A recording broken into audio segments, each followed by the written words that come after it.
गडचिरोलीत झालेल्या आढावा बैठकीत रुपाली चाकणकर यांनी महिलांचा सन्मान, सुरक्षितता आणि सक्षमीकरणासाठी सर्व विभागांनी समन्वयाने आणि परिणामकारक काम करण्याचे निर्देश दिले।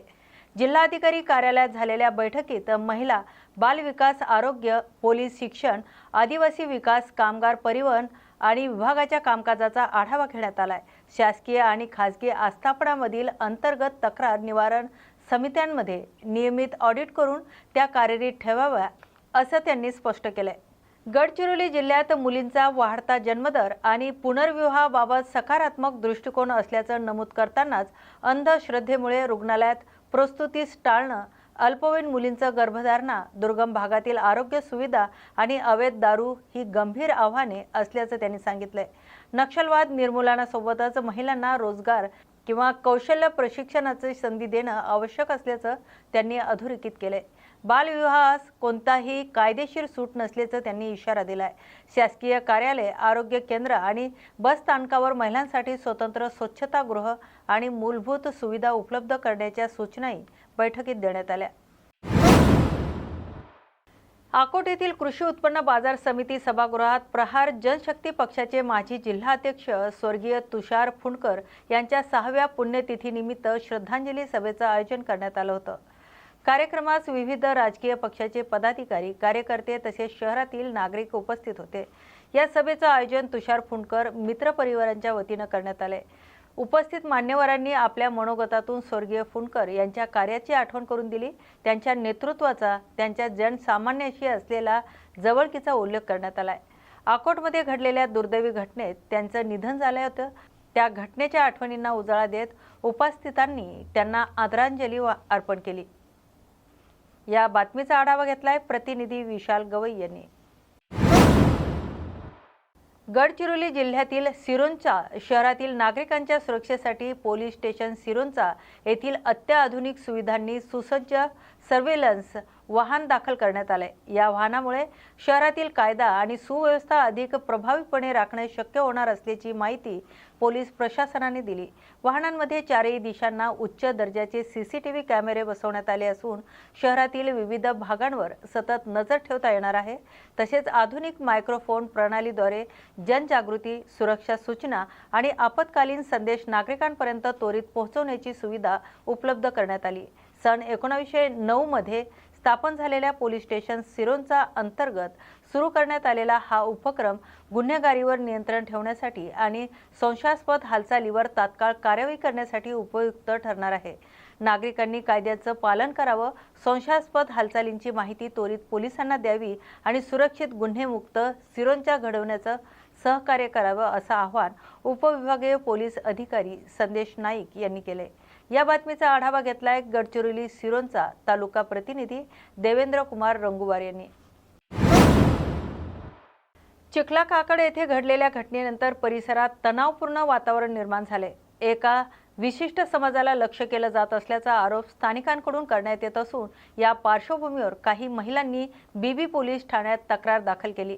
घटनेचं निष्पक्ष चौकशी करून दोषींवर कठोर कारवाई करावी अशी मागणी करण्यात आली। दरम्यान उद्या बीबी येथे वंजारी समाजासह विविध समाज बांधवांची बैठक आयोजित करण्यात आल्याची माहिती आहे।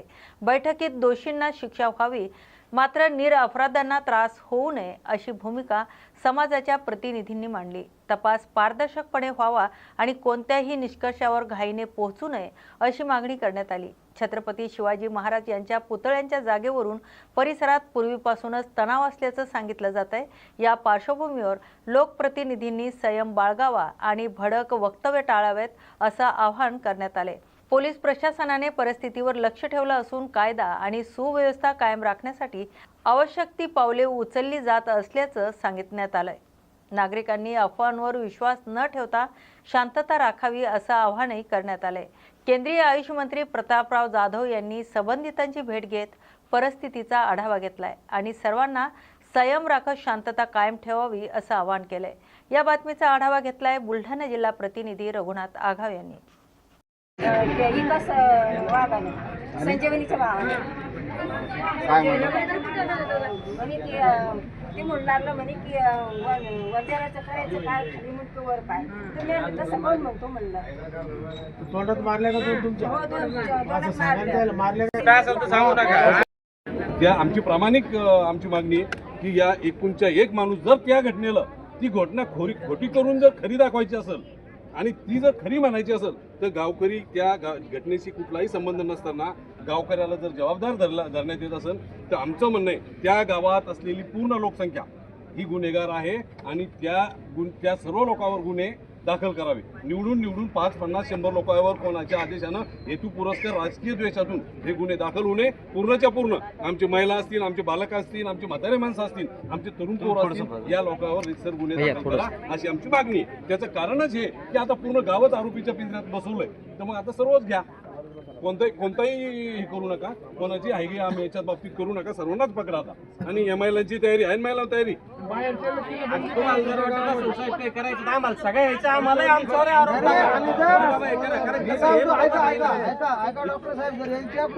सर्वांना आवाहन करतो, सर्व जाती धर्माच्या लोकांना खरं ऐकण्यासाठी, खरं पाहण्यासाठी आणि जो दोषी आहे त्याला शिक्षा देण्यासाठी, निर्दोष लोकांना बाहेर काढण्यासाठी आपण सर्वजण या, सत्य ऐकायला या.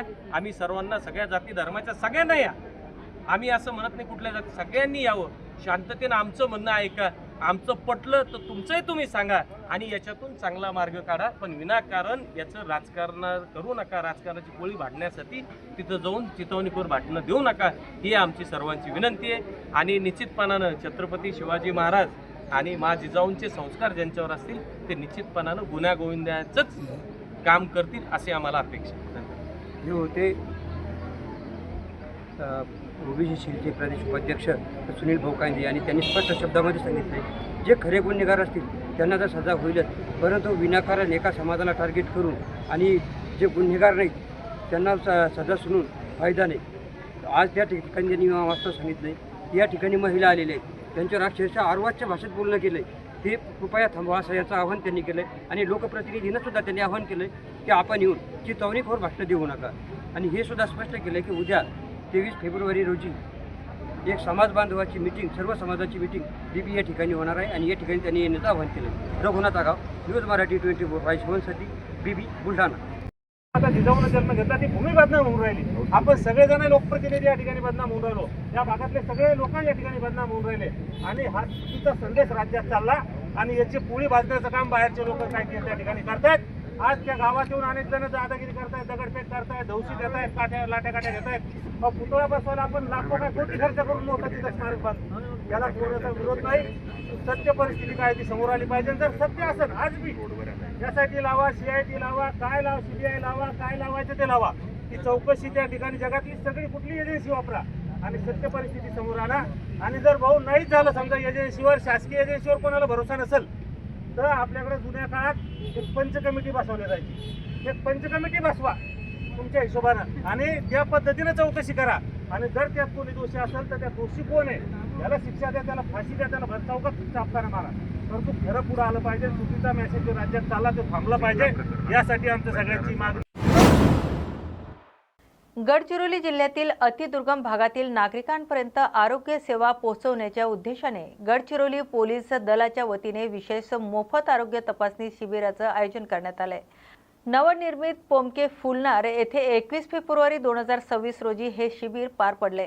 पोलीस रुग्णालय गडचिरोली, जिल्हा सामान्य रुग्णालय, जिल्हा परिषद तसेच केंद्रीय राखीव पोलीस बल यांच्या संयुक्त विद्यमाने हा उपक्रम राबवण्यात आलाय. कोपरशी, फुलनार, गुंडूरवाही, पोयरकोठी आणि आसपासच्या गावातील सुमारे 210 नागरिक आणि विद्यार्थ्यांची तज्ज्ञ डॉक्टरांच्या पथकाकडून तपासणी करण्यात आली. आवश्यकतेनुसार मोफत औषधांचे वितरण करण्यात आले तर 28 रुग्णांना पुढील उपचारासाठी संदर्भित करण्यात आले. पोलीस अधीक्षक निलोत्पल यांच्या मार्गदर्शनाखाली आयोजित शिबिरात मुख्य वैद्यकीय अधिकारी डॉक्टर सुनील मडावी आणि विविध तज्ज्ञ डॉक्टरांनी सेवा दिली. बालरोग, स्त्रीरोग आणि नेत्र तपासणीसह नागरिकांना आवश्यक मार्गदर्शन करण्यात आले. तर गडचिरोली पोलीस दलाने 2021 पासून आतापर्यंत 179 आरोग्य शिबिरांद्वारे 40,000हून अधिक नागरिकांची तपासणी केल्याची माहिती देण्यात आली. तसेच रक्तदान शिबिरे आणि नेत्र तपासणी उपक्रमही राबवण्यात आले. अतिदुर्गम भागात आयोजित या शिबिरामुळे स्थानिक नागरिकांना प्राथमिक आरोग्य सुविधा उपलब्ध झाल्याचं सांगण्यात आलंय.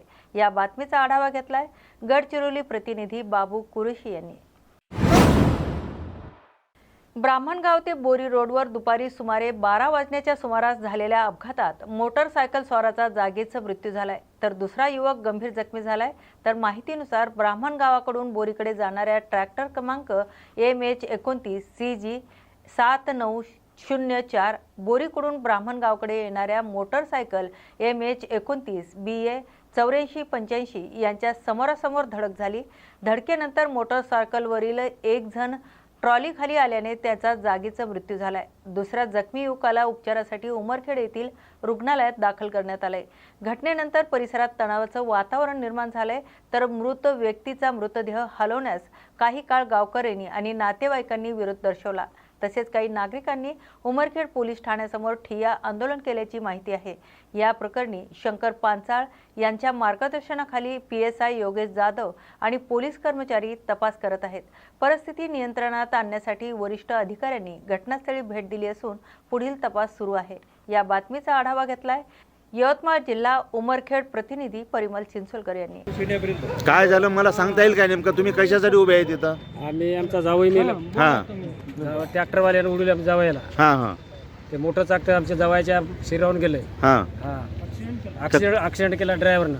बरं, तुमचं ते यांचे हे घेतले का प्रेत हातामध्ये? नाही घेतलं. नाही घेतली. तुम्ही घेणार नाहीत काय? त्याच्याविषयी सांगसाल का? न घ्यायचं कारण काय? कारण त्यांच्या मागे 2 लहान लहान मुलं आहेत, हा. पत्नी आहे, त्यांची आई आहे, हा. आजी आहे. हा. त्यांचा उदरनिर्वाह करण्यासाठी आता तात्पुरते आम्ही या गाडी मालकाला मदत मागली. बरं. आम्हाला ते कवडी मोल मोजत होते आमच्या लाख रुपये देतो म्हणायचं लाख रुपये देतो म्हणाले आम्हाला. त्यांनी किती देणार आहेत? लाख रुपये देतो म्हणाले आम्हाला. लाख रुपये. आम्ही मागले 5 लाख रुपये. तुम्ही 5 लाखाची मागणी केली 5 लाखाची मागणी. किंवा उर्वरित त्या मुलाचा संसार करण्यासाठी, हा, लेकराच्या शिक्षणाला संसार. हा. ते म्हणजे इन्शुरन्स घ्या आणि इन्शुरन्स मोकळा घ्या, म्हणले. मोकळे व्हा म्हणाले. इन्शुरन्सचा आकडा किती सांगितलं त्यांनी? इन्शुरन्सचा आकडा काही सांगला नाही. आणखी सांगितलं नाही. ट्रॅक्टर मालक आहेत का इथं? नाही ना. ट्रॅक्टर मालक नाही, कोणीच नाही. मग तुम्ही मागणी, तुम्हाला निरोप कोणा दिला? त्यांच्या मदतनीमार्फत मदतले मध्यस्थी कोणामार्फत आला हा निरोप? त्यांच्या सरपंचामार्फत. सरपंचा मार्फत आला. सरपंचाने तुम्हाला हा आकडा जाहीर केला. याच्यावर आता मग तुम्ही पुढचं पाऊल काय करणार आहेत? आम्ही लास्ट उचलून त्यांच्या घरी घेऊन जाणार. लाच घेऊन त्याच्या घरी जाणार, घेऊन जाणार. हा. त्यांच्या घरी नेऊन ठेवणार. ट्रॅक्टर मालकाच्या घरी. ट्रॅक्टर मालकाच्या घरी. आम्हाला न्याय हवा फक्त बस. ट्रॅक्टर मालकाशी आम्हाला न्याय कॉन्टॅक्ट पाहिजे. इथल्या तुम्ही आता जे पोलीस स्टेशनला आलेत उमरखेडच्या, काय म्हणले इथले पोलीस अधिकारी? पोलिसवाल्यांनी FIR दाखल केलाय. FIR दाखल करून घेतला. दुसरं काहीच नाही बोलत. बरं, त्यांनी तुम्हाला प्रेत घेऊन जाण्यास सांगितलं. हो, सांगितलं. आता तुम्ही प्रेत न्यायच्या तयारीमध्ये आहेत? आता नेणार आम्ही नेऊन परत त्यांच्या त्यांच्या घरी. घरी. हा, प्रेत नेणार नाहीत. नाही. त्याच्या घरी. त्यांच्या घरी नेऊन ठेवणार ट्रॅक्टरवाल्याच्या. ट्रॅक्टरवाले घरी नेऊन ठेवणार. घटना घडून किती घंटे झाले सांगता येईल 12 का? वाजेपासून. 12 वाजता सकाळी. सकाळी 12 वाजता झाले 12 वाजता. जवळपास. हे सदरी सगळे जेवढे काही यांचे नातेवाईक आहेत मृत झालेल्या व्यक्तीचे, जवळपास इथं 5-50 लोक आलेले आहेत. रात्रीचे जवळपास 8:30-9 वाजलेले आहेत. इथं काही तोडगा कुठलाही न निघाल्यामुळे अखेरल्याने हा निर्णय घेतला की या प्रेत सदर ज्या ट्रॅक्टरचे जे मालक आहेत त्यांच्या ज्या याच्याकडून झालेले आहेत त्याच्या घरी प्रेत ठेवायचं आणि आमच्या ज्या झालेल्या मृत माणसाचा जो काही आर्थिक नुकसान आयुष्यभराची जी राख रांगोळी झालेली आहे त्याचा कुठं नाही एक अंश म्हणून थोडंसं लेकरांच्या जीवनासाठी यांनी काही आम्हाला मदतीचा हात देतील का या आशेसाठी त्यांनी एक निर्णय घेण्याचं सगळ्या नातेवाईकांनी ठरवलं. बरोबर आहे ना तुम्ही? आता याच्यासाठीच आम्ही विचारणा करण्यासाठी या ठिकाणी आलो असता कुठलाही आता अनुचित म्हणजे आणखीन याच्यातला तोडगा मदतला काही निघाला नाही. सरतेशेवटी हा निर्णय घेऊन यांनी म्हणले आता प्रेत घेऊन सदर ट्रॅक्टर मालकाच्या घरी जाऊन बसणार आहोत. न्यूज 24 मराठी, परिमल चिंचोलकर, उमरखेड. संभाजीनगर येथील सुभेदार रामजी आंबेडकर हायस्कूल, मिसारवाडी येथील सिद्धार्थ एज्युकेशन सोसायटीचा 41वा वर्धापन दिन उत्साहात साजरा करण्यात आलाय. संस्थापक अध्यक्ष स्वर्गीय श्रीपत शोभाजी बनसोडे यांच्या जयंतीनिमित्त हा कार्यक्रम आयोजित करण्यात आला होता. 1985 साली स्थापन झालेल्या संस्थेचे झोपडपट्टी आणि आर्थिकदृष्ट्या दुर्बल घटकातील विद्यार्थ्यांना शिक्षणाची संधी उपलब्ध करून दिली. आज संस्थेअंतर्गत प्राथमिक शाळेपासून हायस्कूल आणि महाविद्यालयापर्यंत शिक्षणाची सुविधा उपलब्ध करून दिली. शाळेला 100% अनुदान प्राप्त असून शिक्षक आणि कर्मचारी वर्ग कार्यरत असल्याची माहिती देण्यात आली. कार्यक्रमास प्रमुख पाहुणे म्हणून डॉक्टर शिवाजी सूर्यवंशी उपस्थित होते, तर अध्यक्षस्थानी प्रमिलाताई विठोबा गायकवाड होत्या. संस्थेचे विद्यमान अध्यक्ष दीपक एस बनसोडे यांनी भविष्यात अभियांत्रिकी आणि वैद्यकीय महाविद्यालय सुरू करण्याचा मानस व्यक्त केलाय. संस्थेच्या स्थापनेला डॉक्टर बाबासाहेब आंबेडकर यांच्या विचाराची प्रेरणा लाभल्याचंही त्यांनी नमूद केले. कार्यक्रमात पदाधिकाऱ्यांनी संस्थापकांचे प्रतिमेस पुष्पहार अर्पण करून अभिवादन केले. सिद्धार्थ एज्युकेशन सोसायटी या संस्थेची स्थापना 22 फेब्रुवारी 1985 या दिवशी माझ्या वडिलांनी केली आणि त्यावेळेस फार परिस्थिती वेगळी होती. त्यावेळेस आजूबाजूच्या परिसरामध्ये दुसरी शाळा नव्हती आणि जे तळागाळातले विद्यार्थी आहेत, दलित, त्याच्यानंतर जे बहुजन विद्यार्थी आहेत, ह्या सर्व विद्यार्थ्यांना शिक्षणासाठी आजूबाजूला कुठेही शाळा उपलब्ध नसल्यामुळे आणि मग हा आपला आंबेडकर नगर असेल, फुले नगर असेल, शाहू नगर असेल, इकडं आपलं सिडको N7 असेल, ह्या सर्व एरियामध्ये मोजक्याच अशा काही शाळा होत्या की ज्या ठिकाणी सुद्धा विद्यार्थ्यांना प्रवेश दिला जायचा. तर त्यावेळेस गडगंजच्या अशा प्रकारची फीस होती आणि ती फीस विद्यार्थी आपली देऊ शकत नव्हते आणि हे विद्यार्थी सर्व मोलमजुरी काम करणारे किंवा वेठबिगारी करणारे, मिस्त्र्यांचे अशा प्रकारच्या घरातले विद्यार्थी होते. त्यामुळे यांना शिक्षण घेणं शक्य नव्हतं आणि त्या अशा परिस्थितीमध्ये वडिलांनी सिडको N7 या ठिकाणी त्रिवेणी नगर या ठिकाणी शाळा सुरुवात केली. या शाळेची या सिद्धार्थ शिक्षण संस्थेची स्थापना झाल्यानंतर बोधी बालक मंदिर आणि बोधी प्राथमिक विद्यालय हे 1985ला सुरुवात झालं आणि त्यानंतर त्यावेळेसची विद्यार्थी संख्या सुरुवातीला जवळपास आमच्याकडे एक 100 विद्यार्थी होते आणि नंतर हळूहळू संख्या वाढत गेली आणि जवळजवळ 700-800च्या घरात गेल्याच्या नंतर मग तिथं जागा आम्हाला अपुरी पडू लागली आणि ही ज्या ठिकाणी आता आपली ही शाळा आहे मिसरवाडी या ठिकाणी, या स्वतःच्याच जागेमध्ये वडिलांनी सुभेदार रामजी आंबेडकर हायस्कूल या शाळेची जी सुरुवात आहे 1990ला ही शाळा आम्हाला मिळाली. स्लम एरियातले विद्यार्थी आहेत. वडिलांनी जेव्हा शाळा सुरू केली तेव्हा त्यांचा उद्देश होता की तळागाळातल्या उपेक्षित, बहुजन, अल्पसंख्याक सर्व समाजाच्या जे दुर्बल घटकातील आहेत ह्या सगळ्यांना शिक्षणाची द्वार खुले करून द्यावीत या उद्देशाने ही शाळा सुरुवात करण्यात आली. तर या ठिकाणी बोधी प्राथमिक विद्यालय, सुभेदार रामजी आंबेडकर हायस्कूल 100% अनुदानित अशा प्रकारची शाळा आहे, ज्या ठिकाणी शिक्षकवृंद पण आमचा अतिशय चांगला आहे, मेहनती आहे, उपक्रमशील आहे. आमचे विद्यार्थी चांगले अशा प्रकारचे वेगवेगळ्या क्षेत्रामध्ये चमकत आहेत. आमच्या शाळेतून डॉक्टर, इंजिनियर, वकील, पोलीस, SRP सर्व क्षेत्रामध्ये विद्यार्थी गेलेले आहेत. ज्याचा MBBS झालं तो डॉक्टर आहे एखाद्या ठिकाणी चांगला. आत्ता मागे मला कळालं की आमची एक विद्यार्थिनी BDOपर्यंत गेलेली आहे. म्हणजे विद्यार्थी आहेत त्यावेळेची विपरीत परिस्थिती होती, ज्यांच्या घरची परिस्थिती व्यवस्थित नाही, खाण्यासाठी 2 वेळचं अन्न भेटत नाही, अशा प्रकारची मुलं आज एक चांगलं अशा प्रकारचं जीवन जगत आहेत. बरं सर, पुढच्या तुमच्या योजना काय राहतील तुमच्या सिद्धार्थ एज्युकेशन सोसायटी संचलित? तुम्ही प्रज्ञा कला वाणिज्य आणि विज्ञान कनिष्ठ महाविद्यालय या ठिकाणी सुरुवात केलेलं आहे. हे सुद्धा प्रेरणा घेऊन आपण पुढे केलं की 10वीपर्यंत विद्यार्थी शिकतात. पुढे कॉलेजचं जीवन त्यांना घेण्यासाठी बऱ्याच समस्या येतात. त्यासाठी प्रज्ञा कला वाणिज्य आणि विज्ञान कनिष्ठ महाविद्यालय या ठिकाणी आपण सुरू केलं. यानंतर आम्हाला सिनियर कॉलेजसाठी आम्ही प्रयत्नशील आहोत. या ठिकाणी आपल्याला नर्सिंग, त्याच्यानंतर पॉलिटेक्निक, इंजिनिअरिंग, मेडिकल या क्षेत्रामध्ये उतरायचं आहे. त्याच्यासाठी ही जागा अपुरी पडणार आहे. म्हणजे तुमच्या वडिलांचं जे स्वप्न होतं, जो भार आता तुम्ही यशस्वीरित्या पेलताय, तुम्ही पुढे चालून त्या योजना राबवणार आहात. बरोबर. स्वागत आहे तुमचं न्यूज मराठी 24/7 मध्ये. आपण आहोत सुभेदार रामजी आंबेडकर हायस्कूल येथे, मिसरवाडी येथे. आज सुभेदार रामजी आंबेडकर हायस्कूलचा आज 41वा वर्धापन दिन आहे आणि तसेच जे कालकथित डॉक्टर श्रीपतराव शोभाजी बनसोडे यांचा आज 81वा वाढदिवस आहे. आज त्या निमित्तानं आपण इथे या शाळेमध्ये आलेलो आहोत. आज जे डॉक्टर श्रीपतराव बनसोडे यांनी जे छोटंसं रोपटं लावलं होतं, आज तो मोठा वृक्ष झालेला आहे. आज 41वा वर्धापन दिन आपण इथे साजरा करत आहोत. आज कालकथित डॉक्टर श्रीपतराव शोभाजी बनसोडे हे आपल्या हयात नाही आहेत, परंतु आज त्याने लावलेलं एक रोपटं एक खूप मोठा वटवृक्ष झालेला आहे. बातम्या गावाकडच्या या बातमीपत्रात आपण येथेच थांबतोय. अशाच नव्या आणि ताज्या घडामोडीसाठी पाहत राहा न्यूज मराठी 24/7. नवा भारत, नवा विचार.